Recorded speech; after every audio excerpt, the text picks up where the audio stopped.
ሰላም ሰላም ቤተሰቦች እንዴት አረፈዳችሁ? ደህና አረፈዳችሁ? ያለው እግዚአብሔር ይመስገን። በያላችሁበት የዓለም ዳርቻ በሙሉ ሰላማችሁ ብዝት ይበልኝ። እንዴት ናችሁ? ሁሉ ሰላም፣ ሁሉ መልካም አለው። ፈጣሪ ይመስገን። በያላችሁበት የዓለም ዳርቻ በሙሉ ሰላም፣ ፍቅር፣ ጤና፣ ሀብት፣ ስኬት፣ መትረፍረፍ እንተመኘሁላችሁ። እንዴት ናችሁ? ደህና ናችሁ? ያለው እግዚአብሔር ይመስገን። ለዩቲዩብ አዲስ ነኝ። እንግዲህ ላይክ፣ ሸር፣ ሰብስክራይብ እያደረጋችሁ እንደምታበረታቱኝ አልጠራጠርም።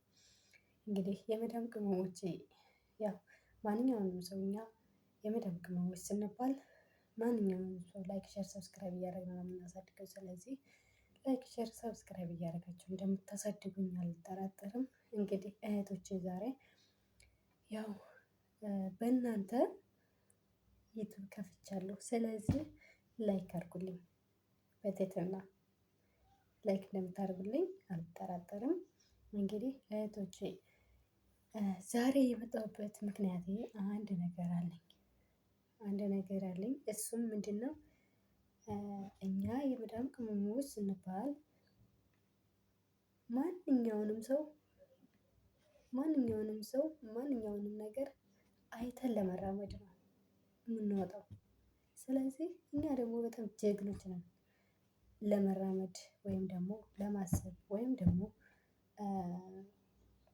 ያንን ፈተና ሁሉ ለማለፍ የተመረጥን ስለሆነ ፈጣሪ ይመስገን ለዛ አድሎናል። የተሻለ ቦታ ላይ እንደምንደርስ ከነዛውም ደግሞ አላማቸውንም ዝቅ ያደረጉ ልጆች ወይም ሰዎች አሉ። ስለዚህ ይሄ ለነሱ ነው። ይሄንን የምቀርጸው ማለት ነው። ይህንን ነገር የምቀርጸው ለነሱ ስለሆነ የመዳም ቅመሞችን አይመጥናቸውም። ስለዚህ ለመዳም ቅመሞች ላልሆኑት፣ አላማቸውን ዝቅ ላደረጉት፣ ህይወታቸውን ዝቅ ላደረጉት እናትና አባቶቻቸውን አንገታቸውን ላስደፉ ሰዎች ነው ይህንን ነገር የምነግራቸው ማለት ነው። እኔ ጋር አንድ ልጅ ስሟንም መጥቀስ አልፈልግም። አንድ ልጅ መታ ነበረ ከኔ ጋር ማለት ነው። ስለዚህ የዛኔ ስራ ትገባለች። ከዛ ስራ ከገባች በኋላ ይርባታል፣ ይጠማታል። የሰው ልጅ መቼም ሲወጣ ይርበዋል፣ ይጠማዋል። ከዛም ደግሞ ይበርደዋል። ከዛም ይቸገራል። ከዛም ደግሞ ይቆጡታል። ሲወጣ እኮ ብዙ ነገር ችሎ ነው አይደል እንዴ ሰው ሀገር ሲሄድ። ስለዚህ ያንን ነገር እኛ ደግሞ የመዳም ቅመሞች ያንን ነገር መቻላችን በጣም ጀግና ነን። እውነቴን ነው የምላችሁ። ከዛ ያቺ ልጅ በስንተኛ ቀኗ ትሄዳለች።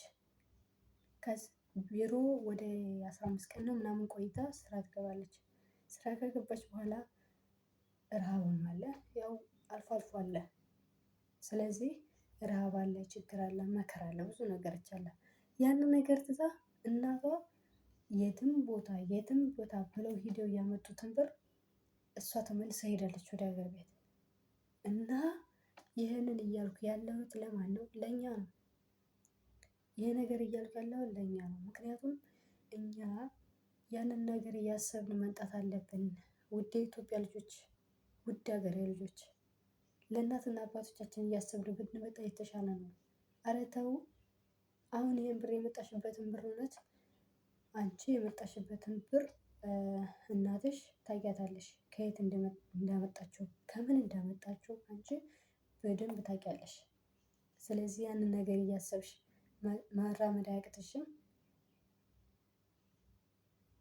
መራመድ አያቅትሽም። ስለዚህ ያን ነገር ብናስብበት በጣም የተሻለ ነው። እውነቴን ነው የምላችሁ። የምር አሁን እኔ እናትና አባቴን አንገታቸውን ለማስደፋት ወይም ደግሞ ማንኛውንም ሰው ደስ እንዲለው ብዬ አይደለም የምሰራው። ራሴን ቀና ለማድረግ ወይም ደግሞ ያ ነገር ይደርስብኛል ብዬ ስለማስብ አስባለሁ። አሁን ይደርስብኛል ብዬ አስባለሁ። ስለዚህ ካልኩሌት አድርጌያለሁ በቃ እና ያን ነገር ይደርስብኛል ብለን ስለምናስብ የፊታችንን እንትን ማለት የለብንም፣ መዝጋት የለብንም። አሁን እቺ ልጅ ቢያንስ ከሄደች 2 ወር ምናምን ይሆናታል። እናትና አባቷ ያንን ብር የመጣችበትን ብር የኢትዮጵያን ኑሮ ውድነት ታውቃላችሁ እንግዲህ የመጣችበትን ብር ከየትም ብላ ትልካታለች።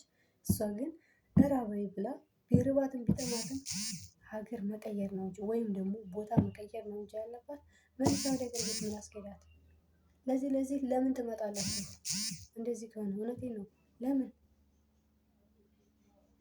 ለምን ትመጣላችሁ? የእውነቴን ነው እንዴ! አረ የእውነት ለእናትና አባቶቻችን እናስብላቸው። ከየት እንደሚያመጡት አናውቅም እንዴ? በአሁኑ ሰዓት ላይ የኢትዮጵያ ሰው እንዴት ነው የሚያመጣው? እውነቴን ነው። ኧረ በስመአብ! ኧረ እኔ እንጃ። አንዳንድ ሰው ብቻ ከባድ ነው። ከዚህ ደግሞ በነገራችን ላይ ይህ ነገር የሚፈጠረው ከዚህ ስንሄድ የሚሞላቀቁ ልጆች አሉ፣ ከኔ ጀምሮ ማለት ነው። ያንን ነገር ብናቆም በጣም የተሻለ ነው ብዬ ነው የማስበው። ምክንያቱም እኛ በጣም ብዙ ነገር እያልን ስለሆነ እዛ ስንሄድ እዛ እያዩ ስለሆነ ልጆቹ የሚመጡት ያን ነገር እያየን ሁላችንም ብናስተካክል ሁሉንም ነገር እየነገርናቸው ቢመጡ የተሻለ ነው። አሁን ይቺ ልጅ እለወጣለሁ እቀየራለሁ ምክንያቱም እንደነዚሁ ከዚህ እንደሄዱ ትሆናለሁ ብላ ነው የመጣችው። ስለዚህ እሷ ደግሞ ያንን ነገር አላየችውም፣ መልበሷን መቀየሯን ነው ያየችው። እዚህ ስንት ስቃይ እንዳለ አታውቅም። እኔ ምሳሌ እዚህ ስመጣ ዝም ብያለሁ አልመስለኝም። እኔ ስመጣ እዚህ ሀገር ማለት ውጭ ሀገር ሲባል ሲጀመር ዝም ብያለሁ አይመስለኝም። እውነቴን ነው የምላችሁ እግዚአብሔርን ዝም ብያለሁ አይመስለኝም። ስመጣ ምን ያጋጥመኛል? ውሻ፣ ድመት፣ ወፍ በቃ ኮተት። ስለዚህ ያን ነገር እያሰብን እንራመድ፣ ለእናትና አባቶቻችን እናስብላቸው። በአሁኑ ሰዓት ላይ በጣም ኑሮ ውድነት አለ ኢትዮጵያ ላይ፣ ኢትዮጵያም ሳይሆን በሁሉም ሀገር አሁን የኑሮ ውድነት ነው። ስለዚህ እኛ ደግሞ ያንን ነገር እያሰብን ብንራመድ በጣም የተሻለ ነው። ይቺ ልጅ የተመለሰችው ልጅ ከየትም ቦታ ቢያንስ እስከ 100,000 ብር ከዛም በላይ ልታወጣ ትችላለች። ስለዚህ ይህን ነገር ያወጣችበትን ደግሞ እናትና አባት ከየትም ብሎ የትም ብሎ ነው የላካት። ይህን ነገር ማሰብ ሲገባት እናትና አባቴ ወይም ደግሞ ቦታ መቀየር ይገባታል እንጂ መልሳ ወደ ሀገር ቤት መሄድ የለባትም። ትሄድ ችግር የለውም ትሄድ፣ ግን መሄዷ ችግር የለውም፣ ግን እናትና አባትን ማሰብ በጣም የተሻለ ነው። አሁን ላይ ለእናትና አባት ግን ማሰብ ተትቷል። ሁሉም ለራሴ ነው። ግን ይሁንና የምንመጣበትን ነገር ማሰብ ይገባናል። ለእናትና አባቶቻችን እናትና አባቶቻችን እንደላኩን የእናትና አባቶቻችንን ነገር መርሳት የለብንም ማለት ነው። ስለዚህ እግዚአብሔርን እንደማንረሳው እነሱንም ማስታወስ አለብን። ከየት እንዳመጡት ይሄን ብር ከየት እንዳገኙት ማስታወስ ይገባናል። የሰው ፊት እየገረፋቸው ነው የሚያመጡት። ስለዚህ እኛ ደግሞ ቀና ደፋ ብለን የእነሱን እጣ ማቅናት ይገባናል እንጂ እኛ ማንኛውንም ሰው እንደ ማንኛውም ሰው ዝም ብለን እየዛለቅን ወይም ደግሞ እየዘለልን መኖር የለብንም። እውነቴን ነው።